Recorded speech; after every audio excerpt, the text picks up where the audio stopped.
আমরা দ্বিতীয়বারের মতো স্বাধীনতা অর্জন করেছি।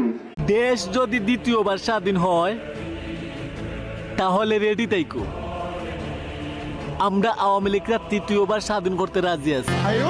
দেশ যদি দ্বিতীয়বার স্বাধীন হয় তাহলে রেডি তাইকো, আমরা আওয়ামী লীগরা তৃতীয়বার স্বাধীন করতে রাজি আছি।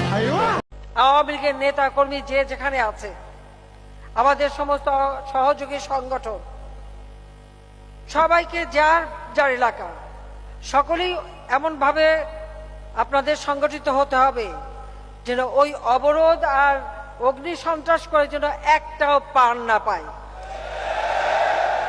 আর যদি কোনোটা ধরা পড়ে হাতে নাতে যে আগুন দিচ্ছে, ওইটা ধরে সাথে ওই আগুনেই তাড়িয়ে ফেলতে হবে আর হাত পড়াই দিতে হবে। ওই হাত, যে হাত দিয়ে আগুন দেবে ওই হাতই পোড়াতে হবে, তাহলেই তারা সিধা হবে, তা নইলে এরা সিধা